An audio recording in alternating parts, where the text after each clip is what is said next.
Oh my god, he's still alive.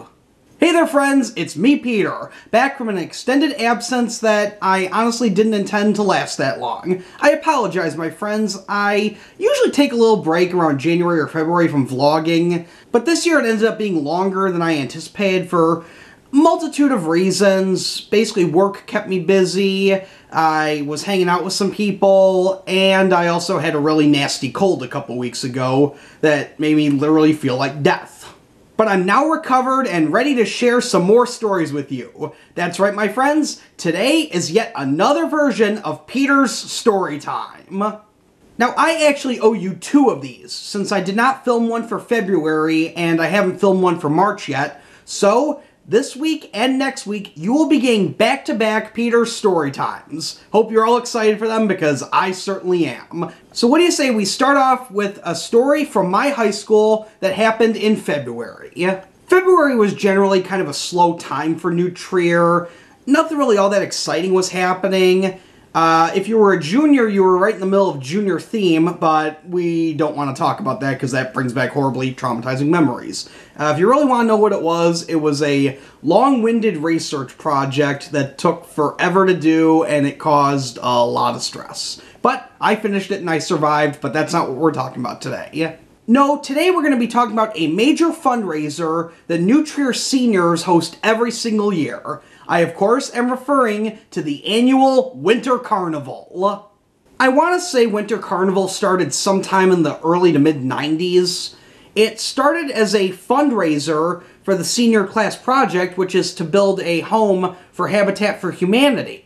That, of course, is the senior service project that every single senior participates in, but I'm getting ahead of myself on that. The biggest fundraiser for the project is Winter Carnival, which is usually held in late February or early March. This year I know it was held the first weekend in March, but I know in years past it's been in February. And if I may say, I think Winter Carnival is one of the most fun events New Trier does. For one night only, New Trier transforms the school into a carnival venue. It is so much fun. The different advisor groups and different clubs come together and they create just this amazing environment for kids to enjoy, for adults to enjoy. It really is such a great time. I actually participated in Winter Carnival twice. Once during my junior year and once during my senior year.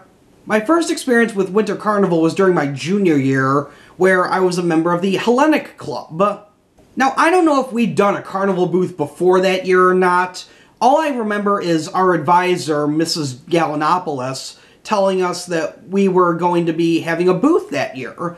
Now, I think we threw around a couple ideas of something to do. I think someone suggested we sell gyros, but we had already done that for International Day, and we didn't really want to do that again. So as we were throwing around ideas, one of the guys in the club, I think he was a freshman at the time, suggested we do Broomball, which apparently was sort of an up-and-coming sport. I had never heard about it before. But basically what it is essentially hockey, except you play with brooms and a ball instead of a hockey puck. I thought it sounded good, so I was on board with it. And actually, I realized I could bring my own broom to this event, since earlier in the year, I had tried to help my dad get an old refrigerator out of our basement, and we thought using an old broom would help us get it out. Well, no, the broom actually snapped in two, and didn't help us out at all. But luckily, we did find a use for the broom, and that was as a broomball broom. Pretend that made any sense. By the time Winter Carnival came around, we unfortunately realized the broom was too short to be a regulation-style broom, but we decided we could still use it. So my job that year was to stand outside our classroom, basically twirl the broom around and saying, "Broomball, play broomball, come on in, play some broomball," like a carny, basically. I was a carny, essentially. And I gotta say, I had a lot of fun doing it, and the kids seemed to love it too. I distinctly remember this one girl, I think she was about 9 or 10, I think. She came in kind of skeptical about it. She played one round, she comes out, she goes, "I'll be right back." She comes back with more raffle tickets, and she goes, "I want to play again." That was pretty fun, seeing her come in skeptical and then realize, hey, I actually like this a lot. So with how popular Broomball was, it was no surprise that my senior year, the Hellenic Club decided to do it again. Senior year was a bit confusing because seniors are also expected to create their own carnival booth, which mine did. We set up a racetrack and had remote control car racing. That actually was set up in the gym. That was a bunch of fun. I remember kids having a great time playing with the cars, going around the track. I remember a couple of guys in my advisory served as the announcer. We all had such a fantastic time. Unfortunately, I didn't get to spend much of my time down in the gym with my advisor mates. Instead, I actually spent time on the 3rd floor in the hallway right outside the computer lab, which is where our broomball court had been set up. I was very appreciative that the committee had given us a hallway instead of a classroom. We had much more space, much more room for the goals, and quite honestly, I think it went off a lot better. I remember a teacher and his kids had come by, and he had his kids play. That was pretty fun. It's been a decade since I last went to Winter Carnival, but I still have such fond memories of it. It was a great event. Everybody put such hard work into it, and it definitely paid off.